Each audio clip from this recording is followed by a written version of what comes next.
profe, porque era el Hola Mundo. Ah, sí, súper. Ah, mil gracias. ¿Sí, verdad? Ah, va. Entonces, lo único que teníamos era creado nuestro socket. Aquí está nuestro servidor. En este caso, reutilizamos la dirección para que si se llegara a caer nuestro servidor, pudiéramos correrlo y asociarlo nuevamente al mismo puerto sin necesidad de esperar entre 15 y 25 segundos. Imprimimos algunos datos como el puerto local en el que está asociado nuestro socket, el tamaño del buffer de lectura y lo único que hicimos fue aceptar conexiones, ¿no? En un ciclo infinito for. En cada iteración aceptamos un cliente y mientras esté trabajando con ese cliente no se puede trabajar con ningún otro cliente del lado del servidor. Al aceptar un cliente, ese método accept nos va a devolver una instancia de tipo socket y a través de esta instancia de tipo socket es por donde nos vamos a comunicar, ya sea para leer o para escribir datos de esa conexión que acabamos de aceptar. En este caso, lo único que hicimos fue mandar imprimir la dirección IP y el puerto de la aplicación remota que se conectó con nosotros. Es lo único, pero todavía no hemos ni mandado ni recibido datos. Entonces, antes de mandar o recibir datos, vamos a ver el lado del cliente. Entonces, déjenme irme aquí a la documentación y y aquí en la documentación, pues tenemos la clase socket. Me dicen si ya se ve. Sí, profe, sí se ve. Sí se ve. La clase socket que se encuentra igual en el paquete java.net. Entonces, esa clase socket va a representar el lado del cliente o el lado de la conexión del cliente, si estamos hablando del lado del servidor, ¿no? Si estamos hablando del lado del cliente, pues es el cliente como tal. Entonces, una vez que yo ya tenga establecida mi conexión con el servidor o ya haya aceptado esa conexión del lado del servidor, a ese socket le voy a poder modificar estas opciones de socket que acabo de sombrear en color azul. La primera se llama sockets en buffer y me va a permitir modificar el tamaño del buffer de envío, del buffer de datos, pero para escritura, ya no para lectura, sino para escritura de datos. ¿Por qué se tiene ese buffer? Porque acuérdense, estamos trabajando en una aplicación y en el sistema operativo puedo tener hasta 131.072 aplicaciones corriendo en red al mismo tiempo, ¿no? 65.536 por TCP, 65.536 por UDP. Y todos los datos salen por el mismo lugar, por la tarjeta de red. Entonces, todos los datos que yo escriba por mi socket puede ser o puede ser que no sean enviados en ese mismo instante por la tarjeta de red. Depende qué tan ocupado esté el controlador de la tarjeta de red, porque no nada más tiene que sacar nuestros datos, tiene que sacar los datos de 131.072 aplicaciones al mismo tiempo. ¿Sí se entiende? Sí. Entonces, los datos que nosotros escribamos hacia el socket, que se tienen que ir por la tarjeta de red hacia afuera de la máquina, pues van a quedar ahí guardados temporalmente en el buffer de la aplicación y en el momento que se pueda, el controlador de la tarjeta de red los va a tomar y los va a mandar hacia afuera, ¿no? Pero no significa que vaya a ser instantáneamente, sino en el momento en el que depende de cuánta carga tenga la tarjeta de red en ese momento y depende de cuántas aplicaciones estén transmitiendo datos en ese momento. Ajá. Entonces, para que estos datos que escribimos en el socket no se pierdan, pues quedan temporalmente almacenados en ese buffer de la aplicación. Entonces, tanto tenemos el buffer de escritura como el buffer de lectura y podemos modificar su tamaño. Ya quedamos que por default ese tamaño es de 65.536 bytes. Entonces, para eso son esas dos variables, esas dos opciones de socket. Para modificar el tamaño del buffer de lectura, para modificar el tamaño del buffer de escritura, se tiene, y me van a decir, ¿y por qué la clase server socket no tiene la opción de socket send buffer? Pues no la tiene porque la única función del servidor es aceptar conexiones. Ya cuando empiezas a mandar y a recibir datos a través del socket es con una conexión ya hecha y la conexión ya hecha lo que te devuelve es una instancia de tipo socket, no de tipo server socket. Entonces por eso, ¿no? Entonces tenemos otra opción de socket que es la de socket keep alive. Esa opción de socket, si la habilitamos nosotros, por default está deshabilitada, pero si nosotros la habilitamos, nos va a decir si es que el otro lado de la conexión, o sea, si la habilitamos del lado del cliente, nos va a decir si el lado del servidor sigue respondiendo o ya se cayó, o sea, ya se pasmó la aplicación. Si lo habilitamos del lado del servidor, nos va a decir si el lado del cliente sigue vivo sigue respondiendo o ya se pasmó también, ya se quedó ahí bloqueada, ¿no? Entonces, si nosotros llegamos a habilitar esa opción de socket, es porque estamos utilizando sockets bloqueantes, entonces pueden quedar bloqueados a la hora de realizar operaciones de entrada y salida, y no queremos eso porque nuestra aplicación se quedaría forever bloqueada, ¿no? Entonces, para evitar ese tipo de situaciones, se habilita la opción de socket keep alive, y si en algún momento la comunicación, ya sea del lado del cliente o del lado del servidor, se llega a bloquear, se llega a quedar ahí pasmada, va a dejar de responder al otro extremo de la comunicación, y en ese momento se va a cerrar en automático la conexión y va a lanzar una excepción de tipo IO exception, que la tendríamos que atrapar para darnos cuenta de que pues, algo pasó ahí y se tuvo que cerrar la conexión, y en ese momento renegociar otra vez otra reconexión. Ajá. Entonces, para eso sirve esa opción de socket. Esta ya la habíamos visto, la de socket reuse address, para poder usar el mismo puerto en mi aplicación sin necesidad de esperar entre 15 y 25 segundos en lo que se desasocian de la tabla de descriptores. Está esta otra opción de socket que se llama socket linger. No sé, no recuerdo si esa ya la habíamos visto.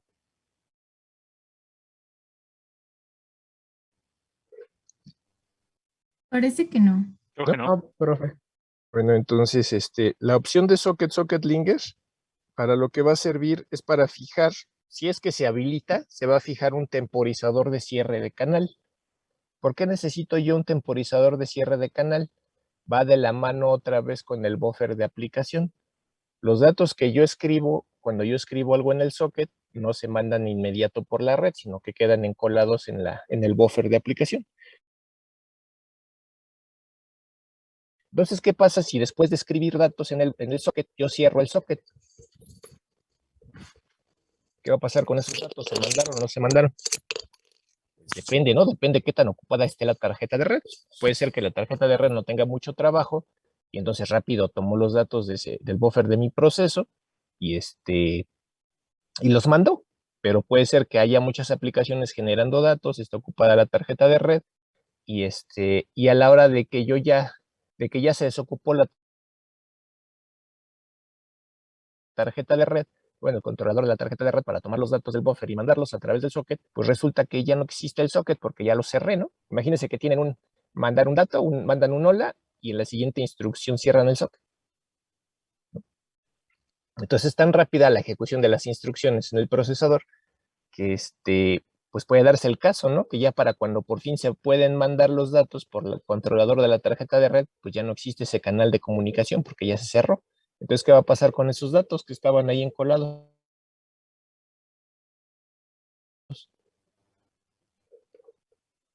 Pues nunca se van a mandar.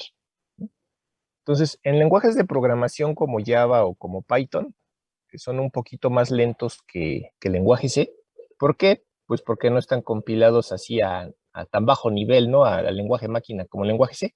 Entonces, no se da tan rápido ese cierre de canal. El lenguaje C sí. ¿Por qué? Porque se compila hasta bajo nivel, hasta el lenguaje máquina, y entonces la ejecución de las instrucciones es rapidísima.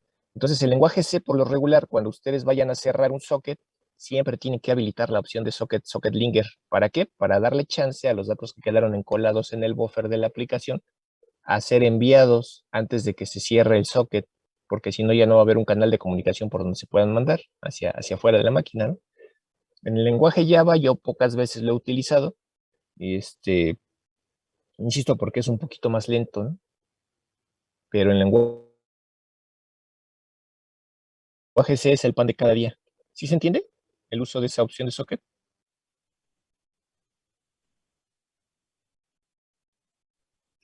Sí, profe. Sí.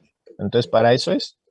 Y la última opción de socket, la de TCP no delete, me va a permitir habilitar o deshabilitar el algoritmo de Nagle. ¿Ya habíamos visto ese algoritmo de Nagle?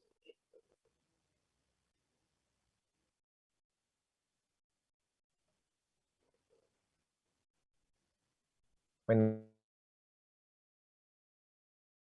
por si no lo habíamos visto, normalmente nosotros cuando hacemos una aplicación, pues va a depender el tipo de aplicación que hagamos con el contenido de datos que vamos a estar transportando por la red, ¿no?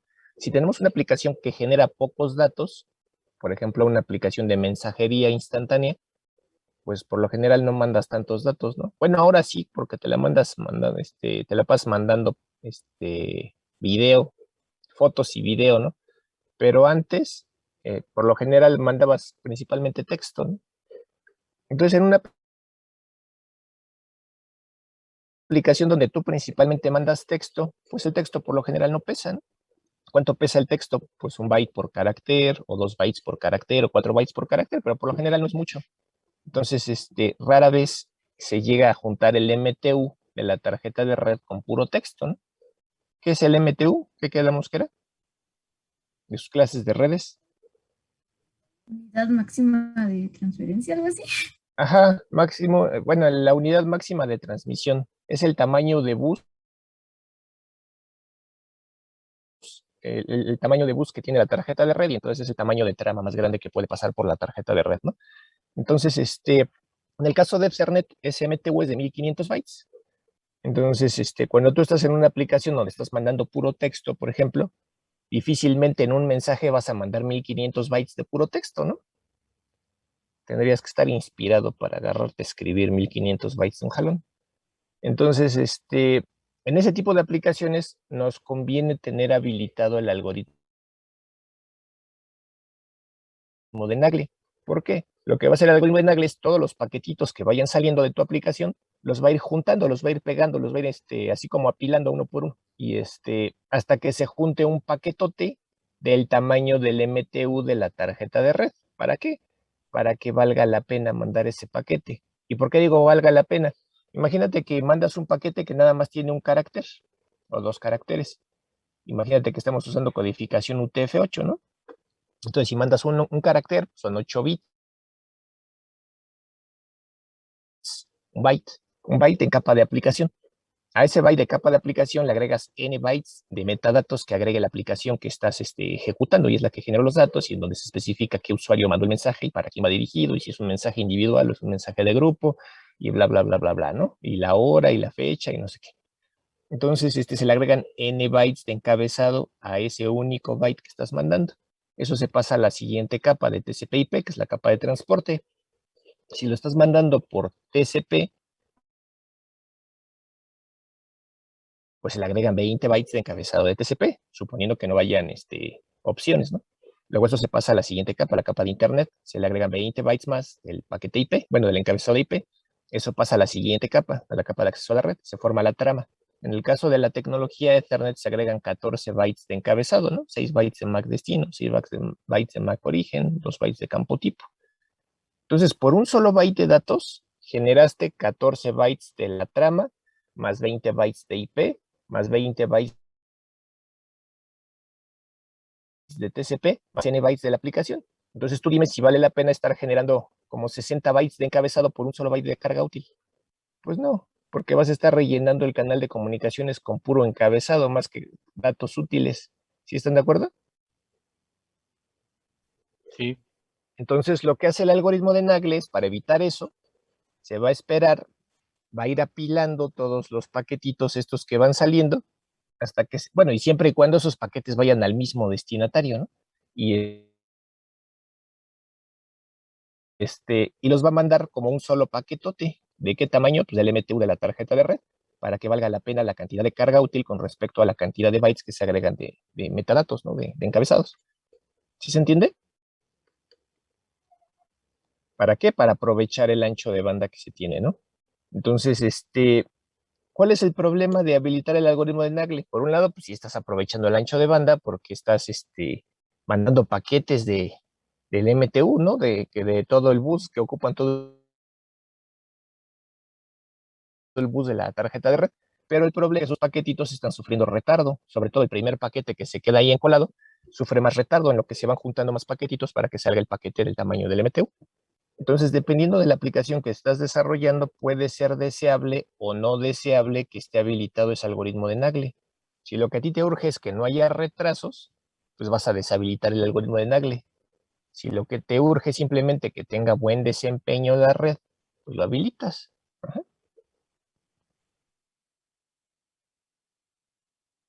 ¿Dudas hasta aquí?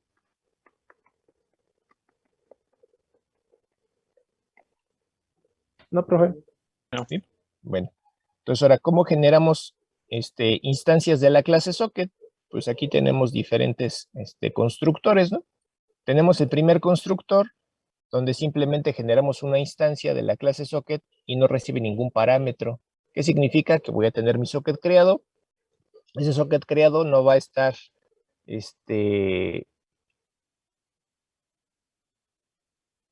no va a estar asociado a un puerto en particular, así que a menos que yo use el método bind, que está aquí abajito, este método bind, donde yo especifico a qué puerto local lo voy a asociar a ese proceso, pues se le va a asociar el primero que encuentre el sistema operativo libre y es el puerto que le va a dar, ¿no?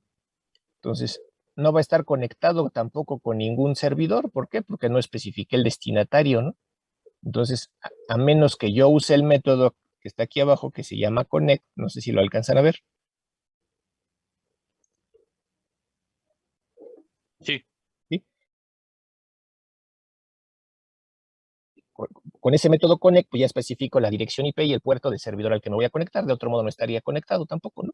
Entonces, si quiero usar ese tipo de constructor, lo único que tendría que hacer aquí, del lado de mi cliente,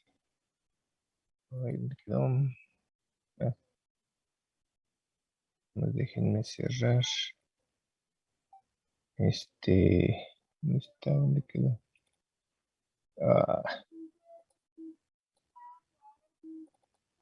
Listo. Entonces, del lado de mi cliente, en lugar de utilizar este socket que yo creé utilizando el constructor que recibe dos parámetros, pues vamos a crearlo usando el primero, ¿no? El primer constructor. Entonces, ¿qué tendría que hacer?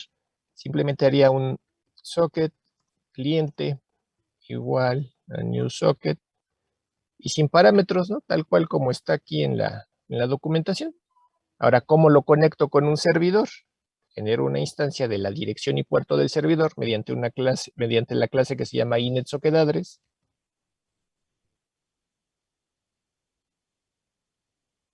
Destino es igual a new inetSocketAddress. Y aquí ya especifico la dirección y el puerto.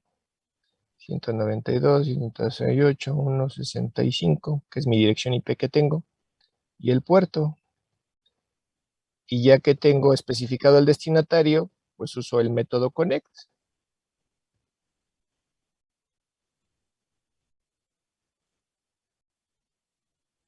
Y si sí me puedo conectar, pues que me imprima que ya estoy conectado, ¿no?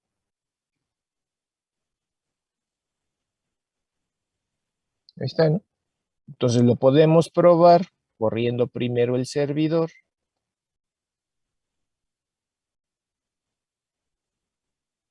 Me dice que ya está corriendo el servidor. Corremos ahora el cliente. Y me va a decir que ya estoy conectado al servidor, ¿no? ¿Hasta ahí tienen dudas? Todo bien, profe. Sí. Aquí está, mira, es tu bloque try catch.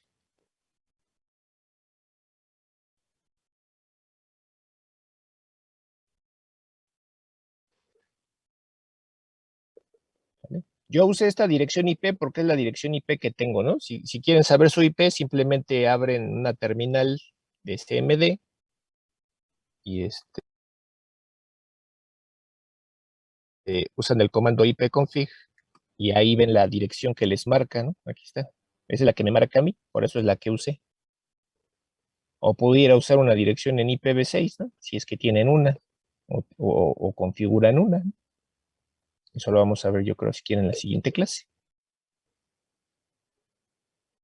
Sí, sí, mira, por ejemplo, ahorita corrimos el servidor y desde el lado del servidor dice cliente conectado desde y me da la dirección porque lo estoy corriendo en la misma máquina y me dicen qué puerto está corriendo mi aplicación cliente, que es el 52826. ¿Sí se ve? Ahora vamos a correr otro cliente. Pero déjame cambiarle la dirección IP y ahora en vez de ponerle esta, le voy a poner la de IPv6. Es una dirección IPv6, ¿no? Nada más déjame ver si cerré el socket. No he cerrado el socket. Entonces, ahorita, como no está cerrado el socket, no me la va a hacer de tos, pero no me va a dejar que me conecte. Ah, mira, sí dejó. Yo creo que sí lo cerró. Entonces, aquí está, ya me hice conectado al servidor, y del lado del servidor, ahora me marca el nuevo cliente que llegó, y ese cliente lo tomó con la pila de IPv6, no con la de IPv4, y por eso me da la dirección en IPv6. ¿Sí se ve? Con respecto a la anterior. Sí. Y le asignó nuevamente un puerto que encontró libre, ¿no? Que en este caso fue el 52831. El otro cliente estaba en el 52826. Pues ahí está. Pues ahí está, ¿no? Hasta ahorita vamos ahí. ¿Dudas hasta aquí de lo que llevamos? No. Entonces, por un lado, chéquense cómo lo bonito que es esto, que es independiente de la pila de protocolos que tengas de IPv4 o IPv6, que significa que tu servidor puede atender clientes IPv4 y puede atender clientes IPv6 sin que tú tengas que modificar una línea de código en tu servidor, ¿no?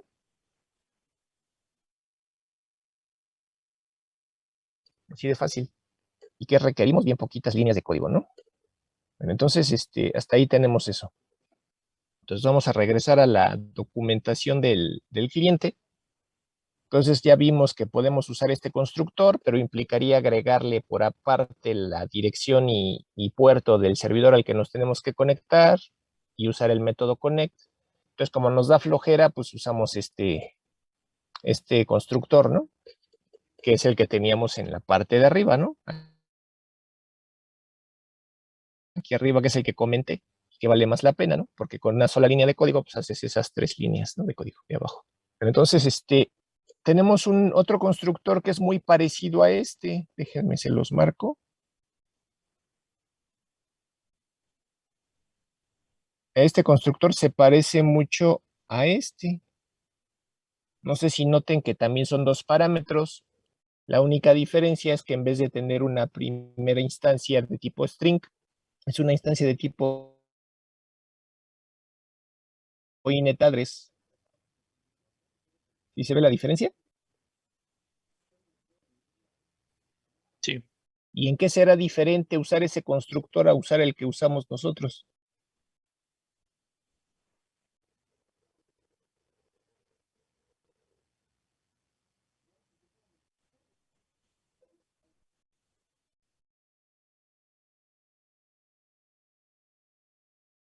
En el de arriba también está especificando una IP. La cadena, el string host, puedes meter ahí un nombre calificado o puedes meter una IP. Y en el de abajo igual. Entonces, ¿dónde radicará la diferencia?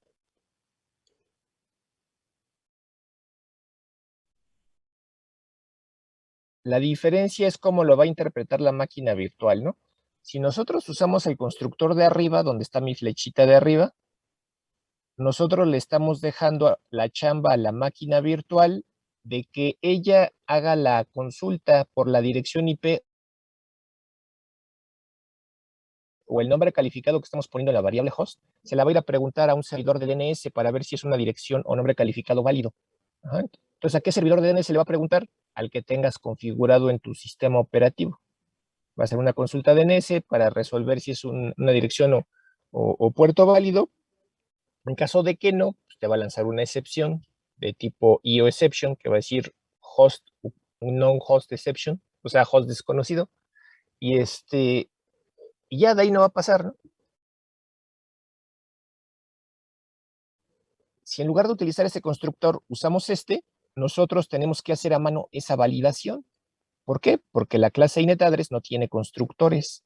Entonces, para generar una instancia de tipo inetAddress, necesitas invocar el método estático getByName o el método estático getByAddress. Entonces, nosotros estaríamos haciendo esa consulta de DNS al servidor de nombres de dominio manualmente con esa línea de código, ¿no? Tendríamos que poner un inetAddress.getByName y entre paréntesis preguntar ya sea por la dirección IP o por el nombre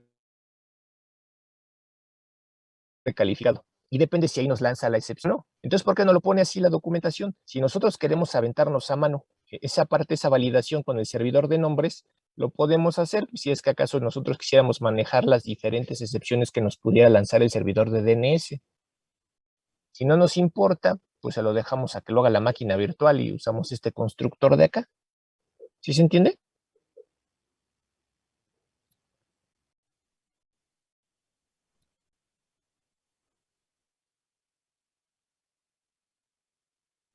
¿Sí se entiende la diferencia o lo explico un poquito más?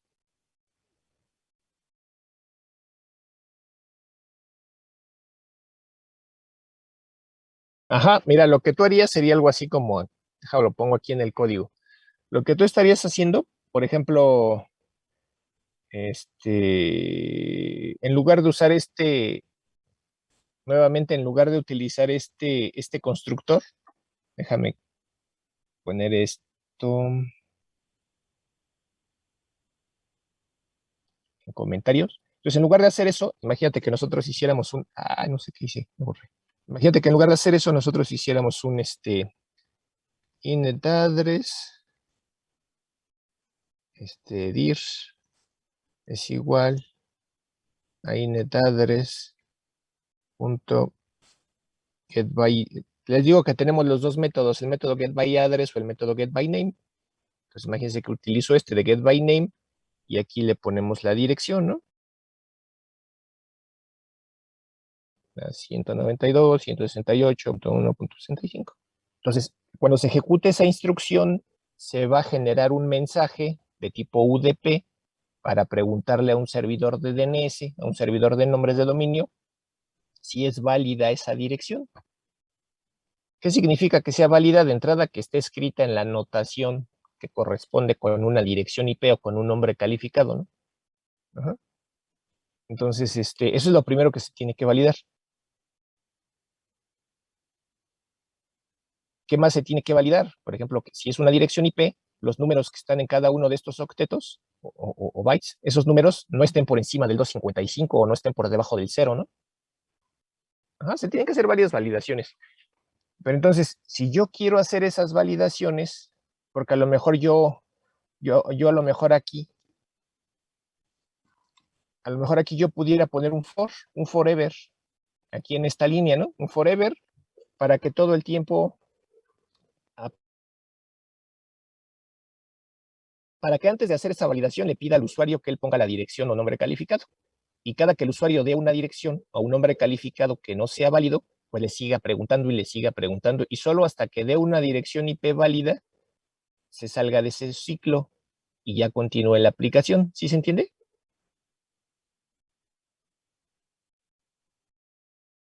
Sí. Entonces, si yo en lugar de manejar a mano esa solicitud y esa resolución de la dirección IP o el nombre calificado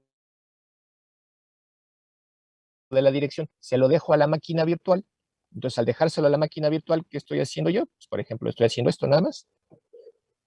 Dejo que la máquina virtual haga esa consulta de DNS, ¿no? Si llega a tronar porque le puse una dirección no válida, pues ahí se va a acabar mi aplicación. Si en lugar de hacer eso, yo valido a mano, meto mi ciclo infinito y cada que ponga algo no válido el usuario, me regreso, hago un continuo y hago la siguiente iteración y le vuelvo a preguntar que pida la dirección IP, y solo cuando ya la puso válida hago un break para salirme de ese ciclo, yo puedo garantizar que no se caiga la aplicación si es que pone una dirección no válida. ¿Sí se entiende? Y entonces cuando ya genere yo la instancia del socket, ya lleva una dirección válida. ¿Sí quedó claro? Sí, profe. Sí. Bueno, esa es la idea de usar ese constructor. Ajá, entonces ya depende de sus necesidades de ese momento para su aplicación. Pues ya se lo dejan a la máquina virtual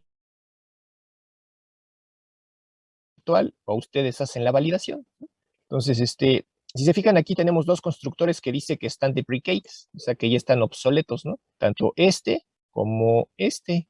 ¿Por qué están obsoletos? Porque estos lo que hacían era generar un servicio de transporte confiable sobre un servicio, un servicio de transporte extremo confiable sobre UDP, y UDP no es confiable, ¿no? Entonces, antes se trataban de hacer ese tipo de mezclas, ahorita ya no hay necesidad. ¿Por qué? Porque si lo mandas por UDP, hay protocolos de capa de aplicación como el protocolo RTP, el protocolo de tiempo real, que se encargan de hacer eso mismo, ¿no? Entonces, por eso aquí ya están obsoletos, tanto este constructor como este. Bueno, luego tenemos este otro constructor. Déjenme borrar las flechitas. Tenemos este otro constructor que simplemente es idéntico a este. Entonces, la única diferencia es que nuevamente, ¿no? El primer parámetro aquí es de tipo cadena y aquí el primer parámetro es de tipo init address. ¿Por qué? Pues ya vimos el por qué, ¿no? Porque uno hace a mano la validación de la dirección y en el otro caso uno se lo deja a la máquina virtual, ¿no? Entonces, ¿en qué se parecen esos dos métodos, esos dos constructores que reciben 4 parámetros? Los primeros son la dirección o nombre calificado del servidor al que te vas a conectar, en qué puerto está corriendo la aplicación servidor en esa máquina al que te vas a conectar, y por otro lado, por cuál de las tarjetas de red que tú tengas van a salir y entrar los datos de tu aplicación. Para eso es este parámetro, este que dice local address. ¿Y a qué puerto local vas a asociar tu aplicación? Entonces, ¿en qué casos conviene utilizar este constructor? Bueno, ese o este.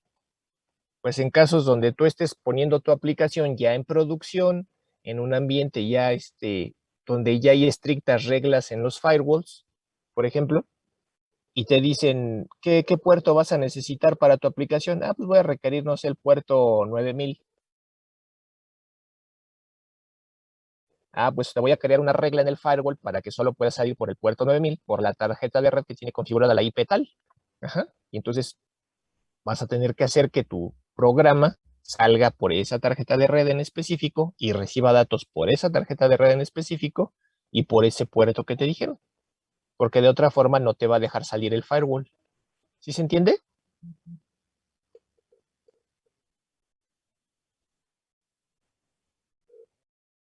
¿Sí? Entonces, si tú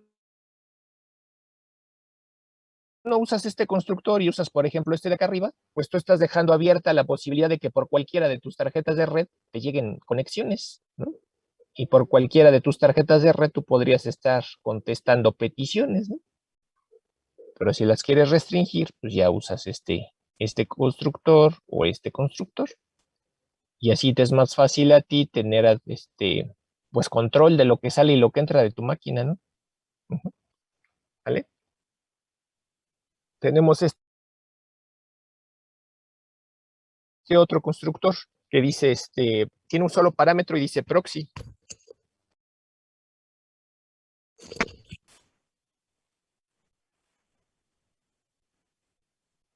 ¿Cuándo creen que sea necesario utilizar ese constructor?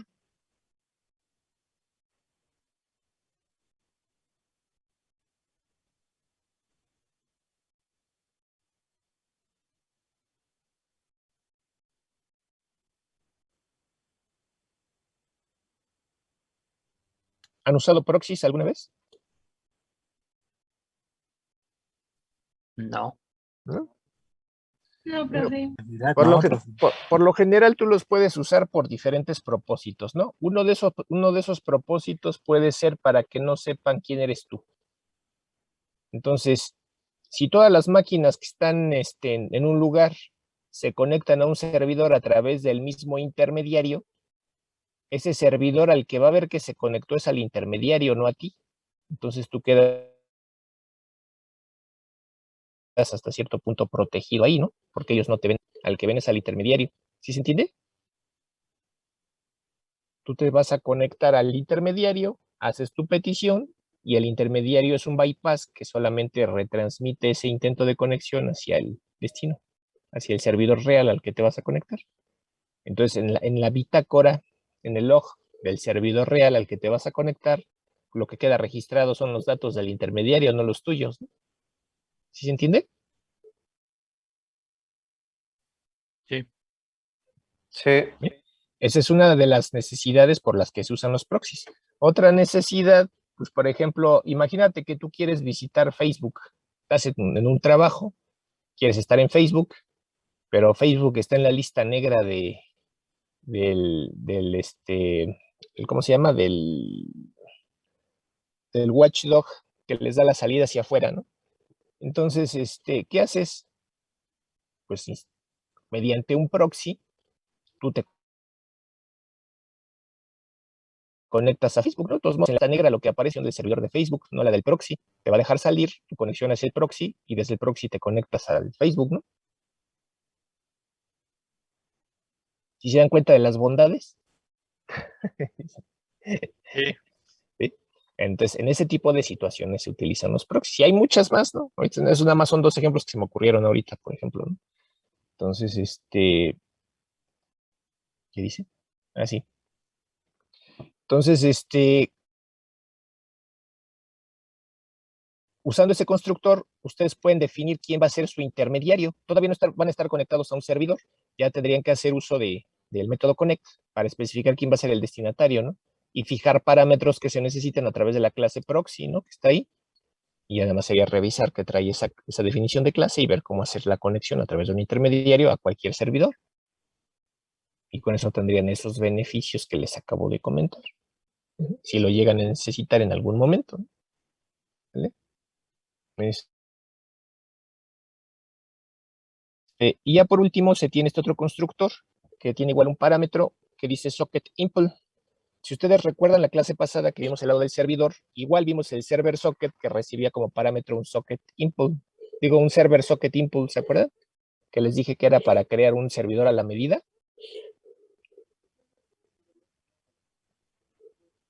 Entonces, en este caso, también es para crear un cliente a la medida. ¿Por qué necesitas un cliente a la medida? Porque en la lógica de la conexión del cliente con el servidor, a lo mejor en ese handshake que se lleva a cabo para establecer la conexión entre el cliente y servidor, tú necesitas agregarle más pasos a ese handshake. Ya les había puesto como ejemplo, ¿no? Si le vas a meter un cifrado, una capa de cifrado a la conexión, se tendría que manejar ahí la generación de la llave que se va a utilizar entre cliente y servidor para cifrar los mensajes. Entonces ahí se tendrían que negociar unas llaves temporales en un Diffie-Hellman, crear esas llaves, generar el número A, elevarlo a la P, módulo P y viceversa, y hacer eso, agregar esos pasos adicionales en el handshake, ¿no?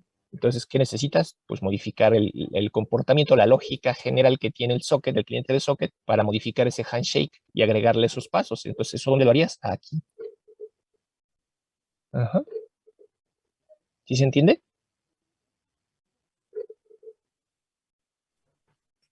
Sí, profe. Bueno, entonces, para eso son esos constructores. Nosotros ahorita, para lo que vamos a necesitar, pues basta con que usemos ¿no? Bueno, o alguno, o el que quieran. Entonces, total, ahorita apenas vamos a hacer el Hola Mundo, ¿no? Entonces, ya que tenemos nuestra instancia de nuestro socket, pues podemos modificar las opciones de socket que ya vimos arriba, ¿no? Suponiendo que ya hicimos eso, podemos usar alguno de estos métodos que nos da la definición de clase socket para interactuar con ese socket, que son un montón. Entonces, la primera, pues es para asociar nuestro socket a un puerto en particular, ¿no? Con el método bind. El segundo método, el método close, es para cerrar nuestro socket, y al cerrarlo se va a liberar del puerto al que estaba asociado ese socket localmente. Eso se va a tardar entre 15 y 25 segundos, depende del sistema operativo. Si usamos el método connect, nos va a conectar con la dirección y puerto del servidor que especifiquemos aquí, que va a ser una instancia de tipo inetSocketAddress, que es la clase hija de la clase socketAddress. Si usamos el método getChannel, nos va a permitir movernos a través de los métodos de la definición de clase socketChannel, que es el socket no bloqueante. Si usamos el método getInetAddress, nos va a devolver la dirección IP y nombre calificado de la aplicación que está del otro lado de la conexión. Por eso es que nosotros aquí, en nuestro programa, del lado del servidor, a la hora de que el cliente se conectó, no sé si se alcance a ver esa línea que sombré.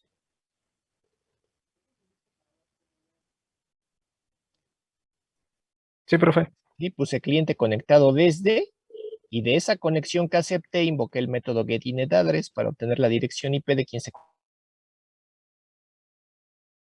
conectó conmigo. Y ya vieron que es independiente de pilotos, tanto te dicen IPv4 como en IPv6. Lo mismo con el método getPort, te dice pues en qué puerto está corriendo la aplicación remota, ¿no? La que está conectada contigo. Tenemos los métodos más importantes en este momento que vamos a checar. Son el método getInputStream y el método getOutputStream.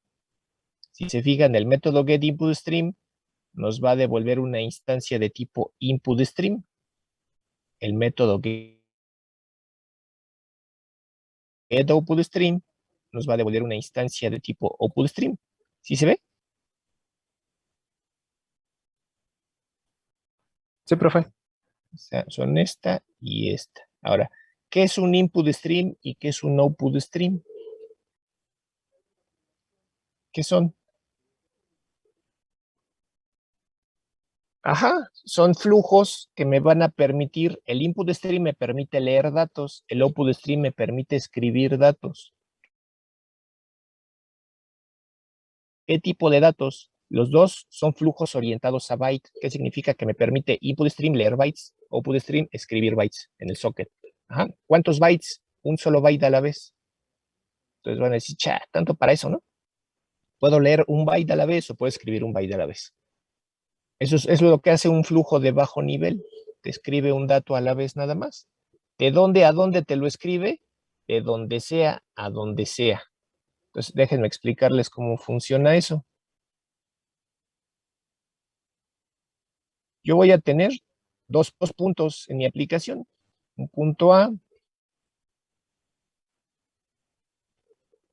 y un punto B. Y yo quiero transportar los datos desde el punto A al punto B. El punto A podría ser desde la entrada de datos estándar. ¿Cuál es la entrada de datos estándar?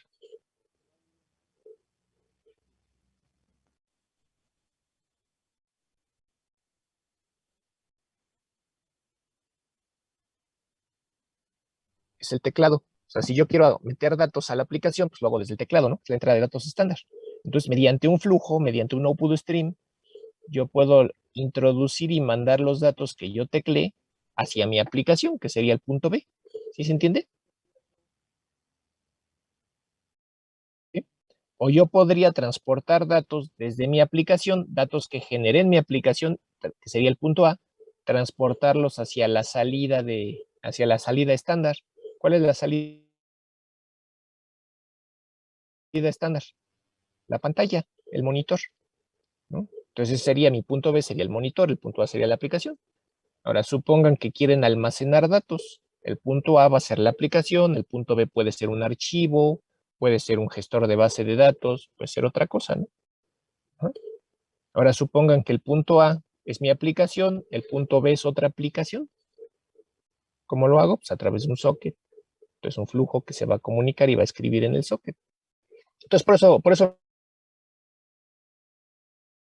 me refiero a que la función del flujo es transportar datos de donde sea hacia donde sea. ¿Sí se entiende eso?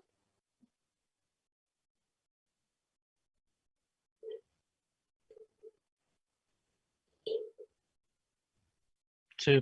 ¿Sí? Bueno, entonces,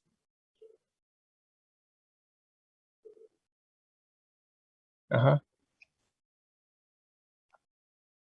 Esa es una forma, esa es una de las formas que se puede hacer. Vamos a ver varias formas.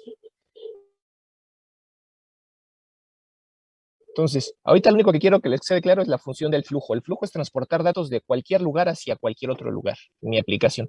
Eso es lo que hacen los flujos. El flujo de bajo nivel va a ser ese transporte de datos un elemento a la vez, uno por uno. ¿Ah? Si son bytes, un byte a la vez. Si son caracteres, un carácter a la vez. ¿Ah? Entonces, ahora, tengo flujos de alto nivel. Los flujos de alto nivel son para mejorar el desempeño de ese transporte de datos. Entonces, un flujo de alto nivel, en lugar de mandar un dato a la vez, te manda bloques de datos a la vez. Entonces, en lugar de mandar un byte a la vez, te manda un arreglo completo de byte, un jalón. En lugar de mandarte una letra, te manda un párrafo completo de un jalón. ¿Sí se entiende la diferencia entre un flujo de bajo y alto nivel? ¿Sí? Sí, profe. Y además el flujo de alto nivel también puede hacer cambios en la representación de los datos. Te podría cambiar, por ejemplo, de texto a bytes, te puede cambiar de un entero a un doble o a un long o a cualquier otra cosa. Entonces lo chido de los flujos de alto nivel, ¿no? Además de que te mejoran el desempeño del transporte de los datos, también te permiten hacer cambios en la representación de los datos. Entonces, eso tenemos que tenerlo ahorita en cuenta, ¿no? Entonces ahora, volviendo a mis definiciones de clase, input stream es un flujo que sirve para leer bytes. Flujo de bajo nivel que solo te permite leer un byte a la vez. Output stream, flujo igual orientado a byte que solo te permite escribir un byte a la vez. Pero con eso me basta. ¿Por qué? Déjenme ponerles la presentación. Entonces, aquí en esta presentación tengo esquematizados los diferentes tipos de flujos. Entonces, aquí podemos ver tanto los input stream como los output stream. ¿Sí se ven?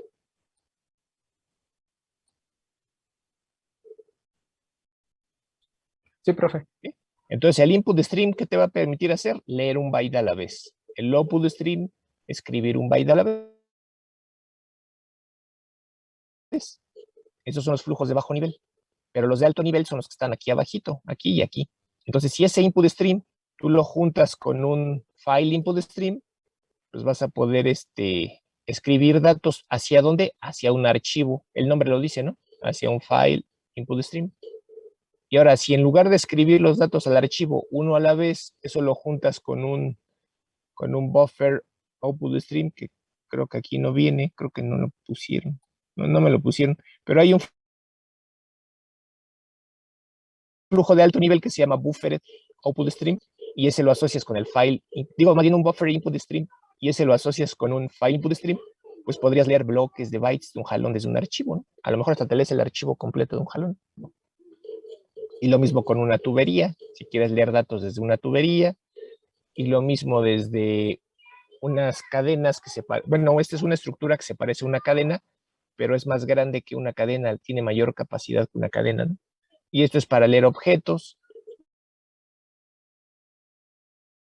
y así, esto es para leer audio, y así, ¿no? Depende del origen de los datos, de dónde quieras leer, pues ese tipo de flujo que vas a agarrar de los que están aquí abajo. ¿Sí se entiende eso? Pero lo va a leer como si fueran bytes. Y aquí lo mismo, pero para escritura, ya no para lectura, ¿no? Puedes escribir datos a un archivo, puedes escribir datos a una tubería, puedes escribir objetos como si fueran secuencias de bytes, puedes escribir datos entregarlos como arreglos de bytes, etcétera, ¿no? Estos que son los flujos orientados a byte. Ahora, tenemos otros flujos que son los flujos orientados a carácter, que es básicamente lo mismo, pero aquí en vez de ser input stream, se va a llamar reader. Entonces, en lugar de leer bytes, va a leer caracteres. Y en lugar de tener el output stream, voy a tener el writer. Entonces, en lugar de escribir bytes, va a escribir caracteres. ¿Por qué se necesitan estos si ya lo podemos hacer con bytes? Pues se necesitan porque las aplicaciones han ido evolucionando. Inicialmente, únicamente contábamos con el código ASCII, ¿no? Entonces,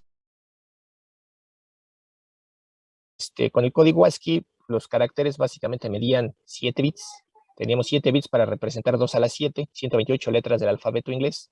Y con esas 128 letras, pues nos bastaba, o 128 caracteres era más que suficiente, ¿no? Para representar cualquier carácter del alfabeto inglés, números y uno que otro símbolo especial, ¿no?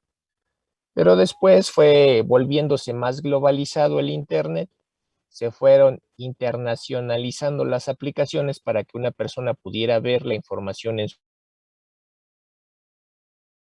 su idioma, y se fueron requiriendo añadir más caracteres al alfabeto, ¿no? Para que ya nada más tuvieras el alfabeto latino, bueno, ya nada más el inglés, sino latinoamericano, que ya tiene las tildes, la ñ, los acentos en las letras, ¿no?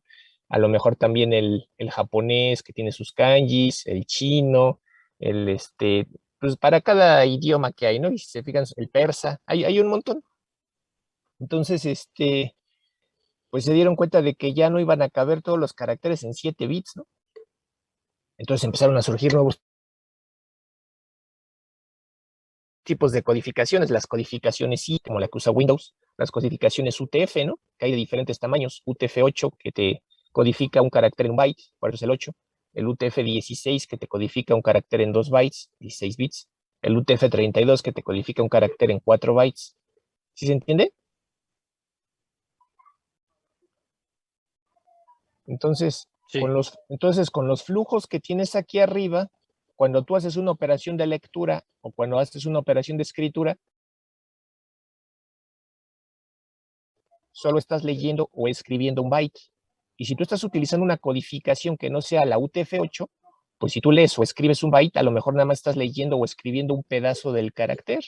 Y entonces cuando lees del otro lado lo que escribiste, pues no se parece nada a lo que tú escribiste, ¿no? ¿Por qué? Porque no se escribió el carácter completo o no se leyó el carácter completo. ¿Sí se entiende?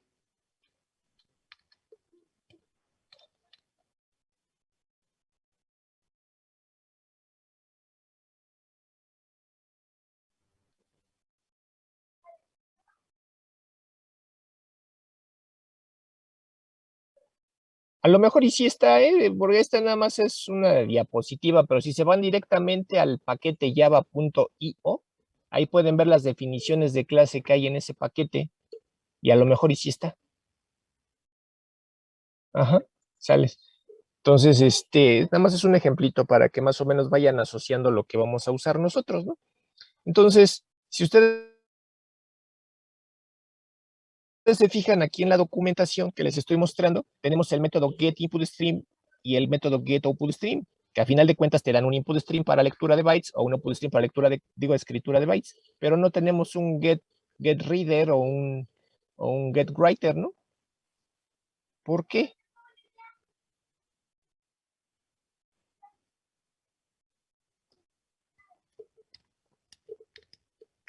Pues porque en este caso los que desarrollaron Java dijeron, pues no hay necesidad de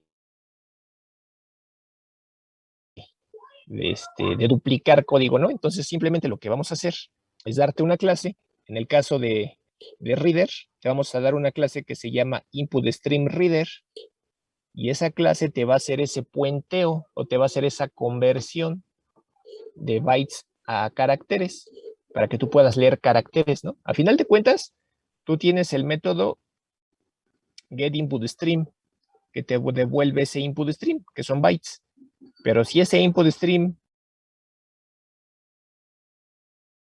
tú lo conectas, lo conectas con la clase InputStreamReader, que está aquí, pues te va a convertir esos bytes a caracteres y ya lo puedes usar para leer caracteres.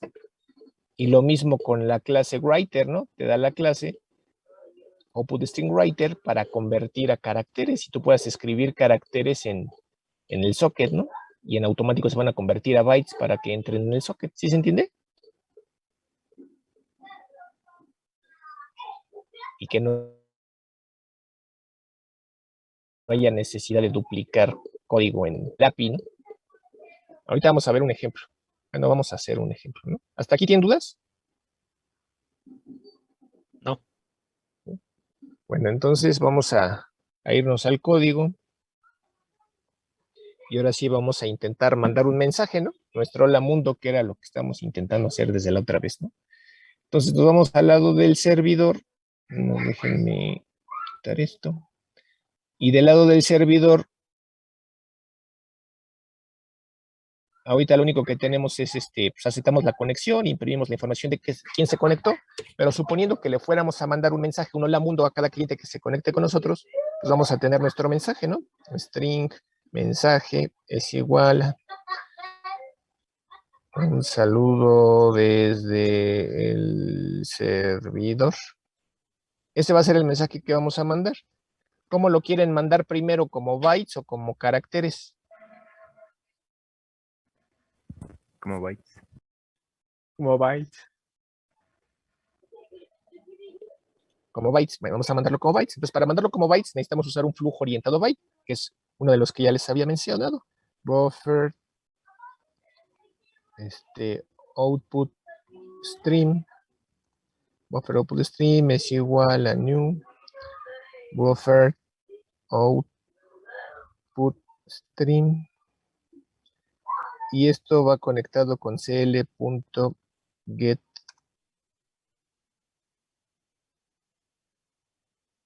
output stream. Ahí está. ¿Sale? Entonces, ¿qué acabamos de hacer ahí? De nuestro socket, que es la conexión que acabamos de aceptar, invocamos el método getOutputStream para obtener el flujo que nos va a permitir escribir bytes en ese socket. Pero eso nos permitiría escribir un byte a la vez. Y no queremos escribir un byte a la vez, ¿no? Queremos escribir todo nuestro mensaje, que a final de cuentas lo vamos a mandar como bytes, ¿no? Entonces, para mandarlo como bytes, primero lo convertimos a bytes.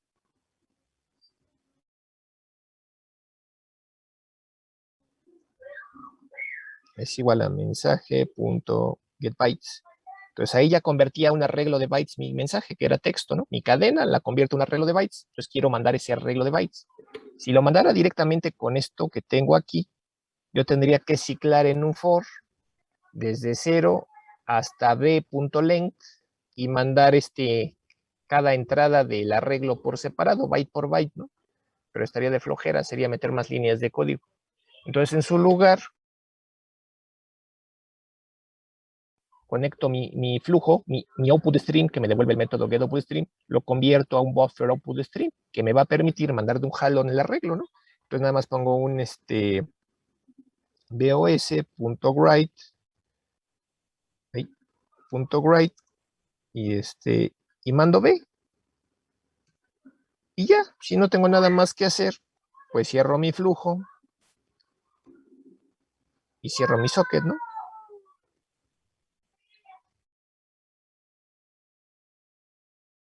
Así de fácil. Del lado del cliente, pues me tengo que preparar para leer lo que voy a recibir, ¿no? Dice que estoy conectado al servidor, me voy a preparar para fijar un flujo de lectura hacia el socket, que en este caso sería el buffer input stream. Buffer input stream es igual a new buffer input stream. Y aquí lo conecto con el cl.get input stream. Ahí está.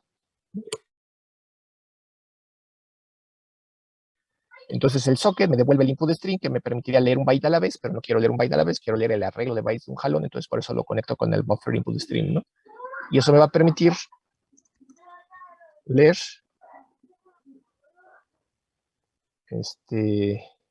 leer lo que voy a recibir. Ahora, ¿cómo lo voy a leer? Primero tengo que preparar una estructura que me permita recibir los datos que vienen desde el socket, ¿no? ¿Qué estructura? Pues un arreglo. ¿Por qué? Porque voy a recibir un arreglo.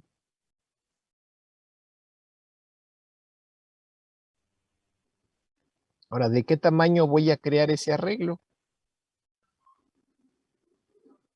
Pues realmente no importa de qué tamaño lo cree. ¿Por qué? Porque con TCP tengo un buffer de datos, ¿no? Entonces, si no lo alcanzo a leer todo en la primera leída, pues puedo ciclar a leer hasta que lea un -1, ¿no? En un while, mientras lo que lea sea diferente de -1, pues vas a seguir leyendo todo lo que esté almacenado en el buffer de la aplicación. ¿Sí se entiende?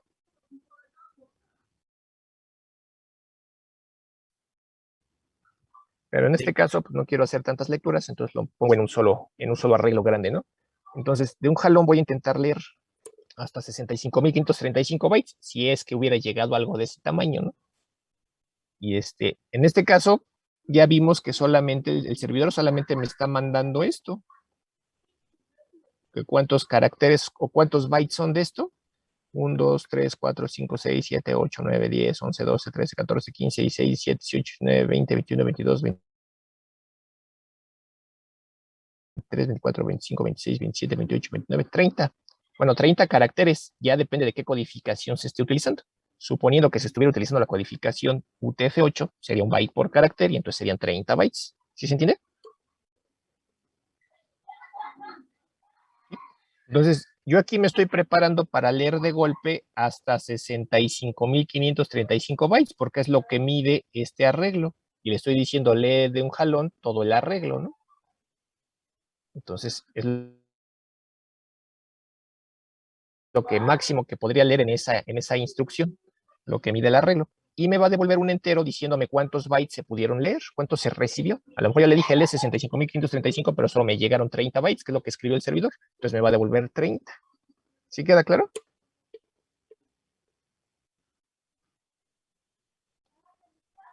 Sí, profe. Sí, profe. Entonces ahora, del mensaje que recibí como bytes,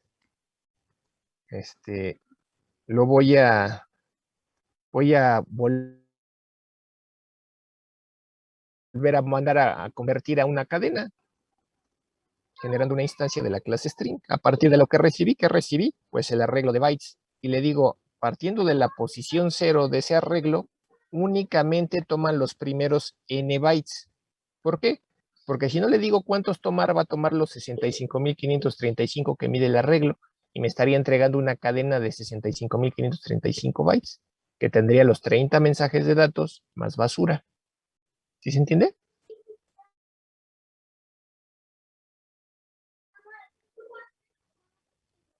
¿Sí? Bueno, entonces, mensaje recibido desde el servidor.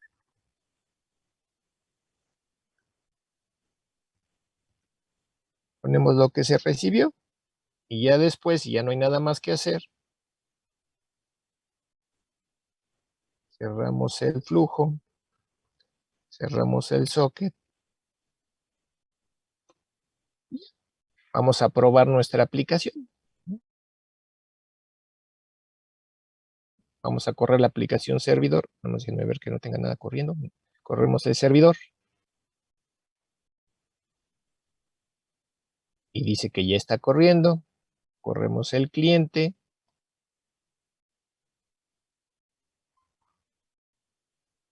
Y me dice conectado al servidor.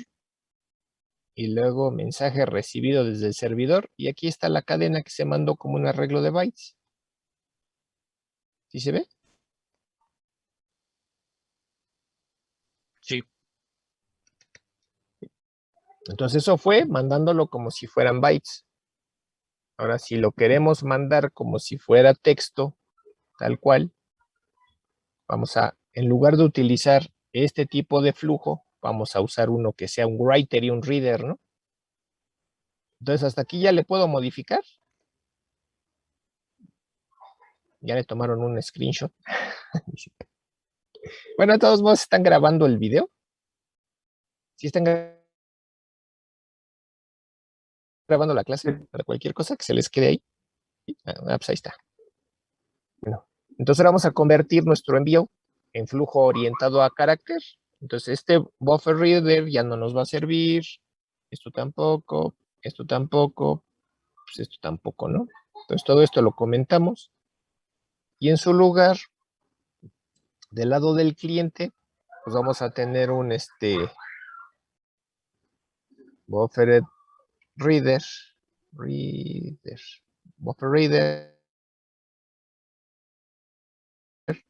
es igual a new buffer reader, y aquí un new input stream reader.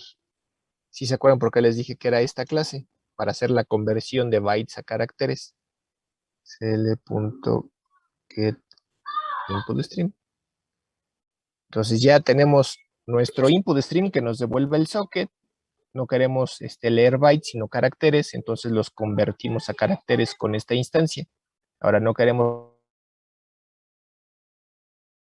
leer un carácter a la vez, sino queremos leer párrafos. Entonces lo metemos dentro de un flujo de alto nivel. Ajá. Y ya lo único que tendríamos que hacer sería un string, mensaje, es igual a br.readLine. Y ya no hay nada más que hacer. Después de eso, ¿no? Nada más mandas imprimir. Mensaje recibido. Más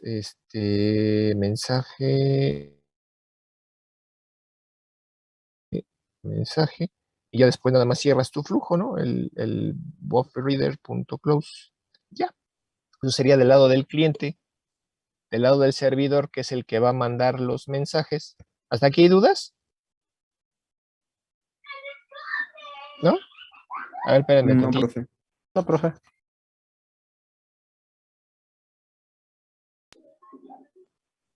Del lado del servidor, igual vamos a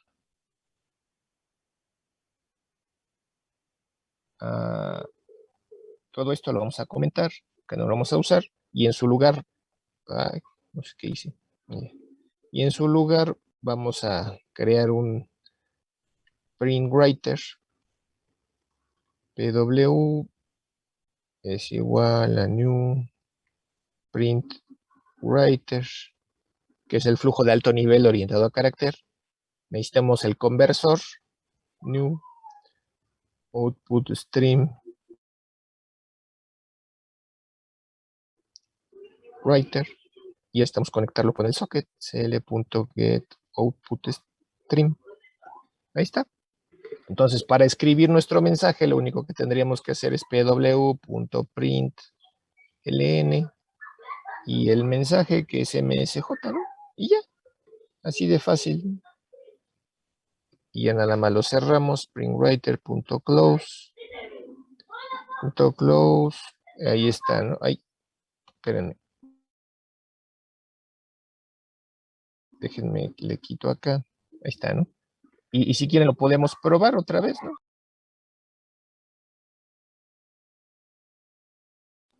Bueno, entonces corremos nuestro servidor. Nada más déjenme matar el que está corriendo para que no la haga de tos. Y le damos otra vez correr el servidor. Me dice otra vez que el servidor ya está corriendo. Vamos a correr el cliente. Podemos correr.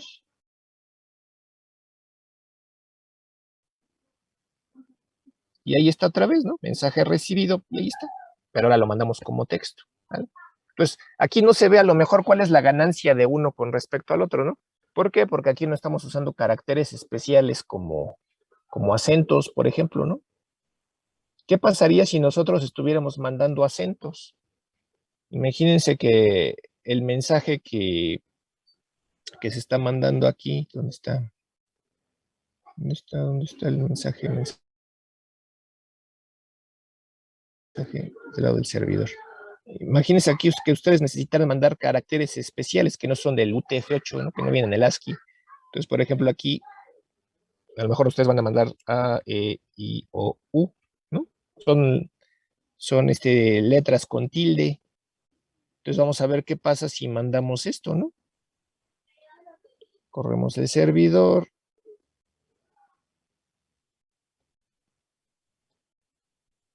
Va a correr nuestro servidor. Corremos nuestro cliente. En este caso sí llegó tal cual. ¿Por qué? Porque estamos manejando la misma codificación en ambos lados. Pero ¿qué pasa cuando no? O sea, el hecho de estar utilizando ¿cómo se llama? El flujo, en este caso orientado a carácter, posibilita que se conserve el charset o el tipo de codificación que se tiene en la base, ¿no? Con la que codificaste eso. Pero muchas de las veces lo que nosotros requerimos meter datos no es igual. Por ejemplo, si nosotros metemos los datos no ahí, que los estamos asignando a una variable, sino que los estamos metiendo desde el teclado, desde la entrada de datos estándar. Por ejemplo, en el caso de NetBeans, la entrada de datos estándar tiene por default codificación UTF-8. Así está configurada NetBeans. Entonces, si tú metes acentos desde el teclado, a la hora de que se lean y se entreguen al otro lado, no se van a entregar tal cual. Y si no se entregan tal cual, del otro lado no vas a ver esos caracteres especiales, los vas a ver como cuadraditos, porque no se pudo interpretar el carácter, ¿no? Insisto, aquí no hay problema porque estamos utilizando el flujo para caracteres, el PrintWriter y el BufferReader, pero si lo hubiéramos estado mandando con otro tipo de flujo que solo considere la codificación UTF-8, sí podría haber habido problemas. Ajá. ¿Sale?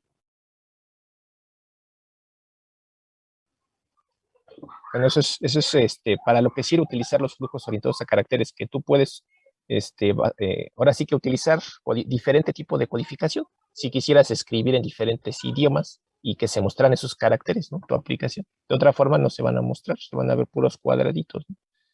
La siguiente clase vamos a hacer un ejemplo de un servicio de eco, y es donde ya vamos a incluir ahí precisamente el codificador, ¿no? El charset, que va a estar asociado a la aplicación, precisamente para permitir que haga eso, ¿no? ¿Sale? ¿Hasta aquí tienen alguna duda? No, profe. No, profe, Todo muy bien, bien. profe. Bueno, Todo bien, entonces, profe, pero ¿podremos ver el código nada más tantito más? sí, O nada más como por ¿cuál? ¿Lado del cliente o del servidor? Mi duda del cliente es si, no sé si puse todas las librerías que indicó al Estas son principio. las únicas que puse. Para no Ok, tener que gracias. importar clase por clase, importé todo el paquete. Si no me lo hubiera estado haciendo de tos cada que yo agregué una Vale, profe, muchas instancia gracias. diferente de los flujos, me hubiera dicho, hay que hacerla. Sí. Las de los flujos están contenidas en este paquete, en el IO. Las de los sockets y direccionamiento están contenidas en este paquete, en el net. Muchas gracias, profe. Sí. Ahora, ¿qué pasa si lo que tú quieres mandar, pues no es texto y no es y no son bytes? A lo mejor tú quieres mandar un flotante, a lo mejor quieres mandar un número entero, a lo mejor quieres mandar un booleano. ¿Qué pasa con esos tipos de datos? ¿Cómo los podemos? Dependiendo de las necesidades de tu aplicación, pues es el tipo de dato que vas a necesitar mandar, ¿no? Entonces, a lo mejor, te digo, yo quiero mandar diferentes. Es más, ¿qué pasa si quieres mandar diferentes tipos de datos, ¿no? A lo mejor no vas a estar mandando puro texto, sino que primero vas a mandar un texto, luego vas a mandar un entero, luego un flotante, luego un booleano, luego así diferente tipo de datos, ¿no? Entonces, ¿cómo le haces? Pues vamos a utilizar otro tipo de flujo. Entonces, en lugar de utilizar un buffer reader, todo esto otra vez lo vamos a comentar. ¿Ya lo puedo modificar? Ya, profe. Bueno, Sí, profe. Bueno, entonces ahora comento esto. Ahora imagínense que vamos a mandar diferentes tipos de datos, ¿no? Entonces, del lado del servidor, pues igual vamos a mandar diferentes tipos de datos. Vamos a empezar por aquí. Entonces, el tipo de flujo que vamos a utilizar se llama Data Output Stream. ¿Qué significa ese tipo de flujo? Es un flujo de alto nivel orientado a byte que me permite representar cualquier tipo de dato primitivo como bytes. ¿Cuáles son los tipos de datos primitivos? Todos los que descienden del lenguaje C. O sea, el int, el float, el long, etcétera, etcétera, etcétera, ¿no?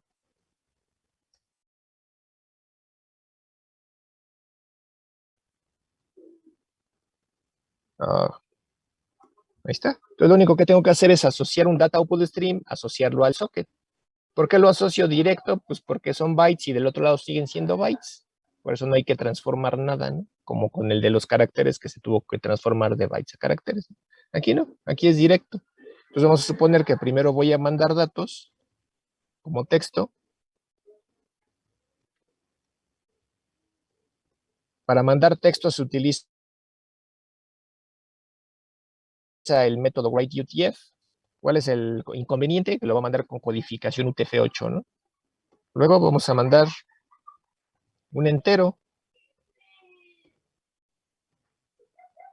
Luego vamos a mandar a lo mejor un flotante, ¿no?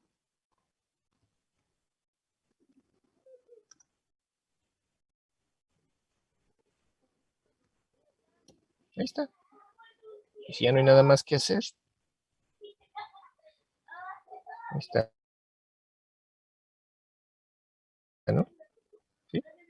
Entonces la clase data.stream me proporciona los métodos para poder mandar diferentes tipos de datos primitivos. En el caso de Java, los datos primitivos son los que descienden de C y almacenan valores, no referencias. Los que almacenan referencias son objetos. Ajá. Entonces, ¿dudas hasta aquí?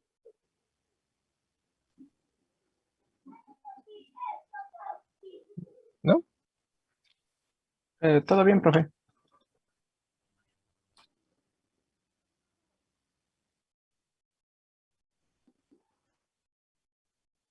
¿No hay dudas? No, profe. ¿No? Bueno.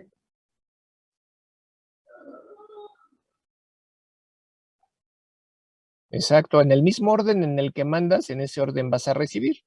Entonces, en este caso, vamos a crear un data input stream es igual a new data input stream asociado a mi socket. Y en el mismo orden en el que mandaste data input stream, en el mismo orden en el que transmitiste vas a recibir dato 1 es igual a data input stream punto read utf punto y coma, luego era un entero, dato 2 es igual a this.read int punto y coma, float, dato 3 es igual a this.read float, punto y coma, ¿no? Ya después mandamos imprimir. Mensaje recibido desde el servidor. Ahí, desde el servidor. Entonces mandamos imprimir dato 1, 2 puntos, más dato 1.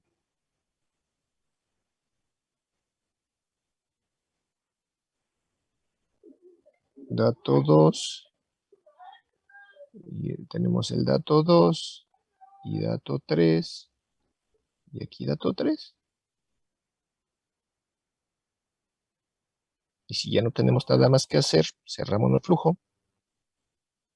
Y el socket, bueno, el socket creo que sí lo cerré acá. Sí, ahí está, ¿no? ¿Dudas hasta aquí?